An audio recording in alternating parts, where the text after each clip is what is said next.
पूजा जी, साक्ष्य हमने 2022 के विधानसभा चुनाव के उपरांत लगभग कई हजार की संख्या में साक्ष्य हमने चुनाव आयोग को विथ एफिडेविट हमने सबमिट कराया था हर जिले से। हाँ। लेकिन चुनाव आयोग उस पर कुंडली मारे बैठा रहा, कोई कार्रवाई नहीं हुई। जब लोकसभा के संसद के दौरान जब मामला उठा तब कुछ थोड़ा बहुत जांच पड़ताल और चुनाव आयोग की बातें हुई। आप देखिए, नेता प्रतिपक्ष राहुल गांधी जी जब सबूतों के साथ तमाम आरोप लगाते चुनाव आयोग को के ऊपर, चुनाव आयोग के पास एक भी सबूत नहीं रहते, उसको काट के लिए सिर्फ हंसी ठिठोली करता है चुनाव आयोग। देखिए, जो राहुल गांधी जी हाइड्रोजन बम या परमाणु बम की बात करते हैं पूजा जी, वो असल में हाइड्रोजन बम और परमाणु बम भाजपा के पास है, और एक हाइड्रोजन बम है वो चुनाव आयोग, और दूसरा परमाणु बम है मोदी सरकार।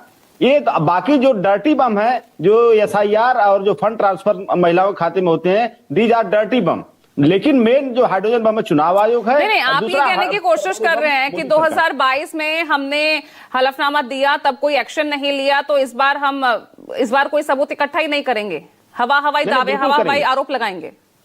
बिल्कुल नहीं, ऐसा नहीं। हम लोग हवा हवाई बातें करते ही नहीं है। हम लोग जो भी बातें करेंगे विथ एफिडेविट, विथ साक्ष्य, एविडेंस के साथ हम लोग बात करेंगे पूजा जी। और दूसरी बात देखिए, मैं जो कहने की कोशिश कर रहा हूं पूजा जी, ये सिर्फ हाइड्रोजन बम या परमाणु बम विपक्ष के ऊपर भाजपा नहीं चला रही है, ये इस देश की डेमोक्रेसी के ऊपर चला रही है, जो विश्व की सबसे बड़ी डेमोक्रेसी है हिंदुस्तान। इस डेमोक्रेसी पर भी हाइड्रोजन बम और परमाणु बम भाजपा चला रही है, और इस देश की जनता के मूल मुद्दों पर फिलहाल तो अपने आरोप पर टिके रहिए ना, वो तो ठीक है, आप एकजुट विपक्ष आप बोल रहे हैं, और कितने इनमें एकजुटता है वो भी नजर हमें आ रही है, अलग अलग राज्यों में हमें दिख रहा है। लेकिन फिलहाल इस 50,000 जो वोट हर विधानसभा में काटे जा रहे हैं, इसको साबित पहले इसको करना होगा ना, इस पर बताइए ना, इस पर सबूत अगर हैं तो कब पेश कर रहे हैं? बिल्कुल, इसके सबूत जब एसआईआर की प्रक्रिया चल रही है, हम लोग लगातार हमारे पीडीएफ प्रहरी उस प्रक्रिया में भाग ले रहे हैं, और जो जो सबूत इकट्ठा होंगे 50,000 से 60,000। आपके बीएलएस मौजूद हैं, आपके प्रहरी मौजूद हैं, उसके बावजूद भी ये सब हो रहा है आपकी नाक के नीचे। पूजा जी, आपको एक बात का पता होगा, मुझे लगता है कि जब आप वोट देने की जब फाइनल वोटर लिस्ट बनती है उत्तर प्रदेश में या अन्य राज्यों में, तो जो फाइनल वोटर लिस्ट का जो प्रतिरूप जो चुनावी जो राजनीतिक दलों के पास रहता है, वो प्रतिरूप जो पीठासीन अधिकारी के पास नहीं रहता है, उसके पास दूसरा प्रतिरूप रहता है। अरे जो लिस्ट तैयार होती है बकायदा, आपके बीएलएस के हस्ताक्षर होते हैं ना उसमें?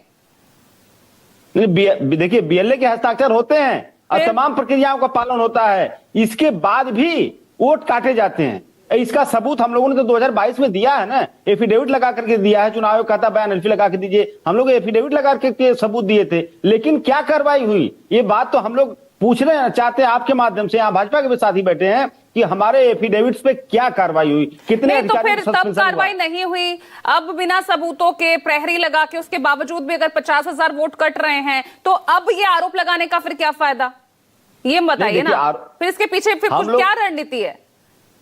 हम लोग देखिए विजनरी लोग हैं, हम लोग जान जाते हैं, दूरदृष्टि हमारे पास है कि चुनाव आयोग क्या करने जा रहा है, क्योंकि पिछली बार जो उसने हरकत की थी उस तरह की हरकत यहाँ भी फिर करेंगे वो हम लोग धीरे धीरे मॉनिटर कर रहे हैं, और विथ एविडेंस, विथ एफिडेविट हम लोग इसके ऊपर शिकायत फाइल करेंगे। जो भी हमारे पास एविडेंस होंगे, अपने बयान के आधार पर हम लोग उस पर चुनाव आयोग के ऊपर जो है शिकायत प्रस्तुत करेंगे ऊपर। लेकिन सवाल यह है कि शिकायतों का निराकरण या शिकायतों का समुचित जवाब ये क्यों नहीं मिलता है? अभी मैंने राहुल गांधी जी का जवाब दिया, हवाला दिया, लेकिन उन्होंने तो हलफनामा दायर ही नहीं किया ना, कहां शपथ पत्र उन्होंने दायर किया?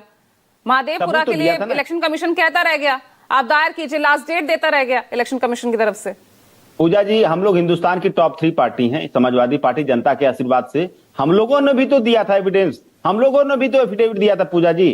क्या हमको चुनाव आयोग इग्नोर कर सकता है क्या? नहीं, उसको नहीं इग्नोर करना चाहिए, लेकिन चुनाव आयोग ने इग्नोर किया, नहीं दिया, और हम लोग चिल्लाते रह गए। अब आप बताइए हम करें क्या? हम जनता की अदालत में जाएंगे? बताइए भाई एसएन सिंह साहब, विपक्ष करे तो करे क्या? वो सवाल उठाए तो कहते हैं भाई उनकी ये खींच है, उनका ये हार का डर है, वो ऐसा कर रहे हैं। वो तो हलफनामा भी दायर कर चुके हैं, बावजूद उसके क्या मिला उन्हें?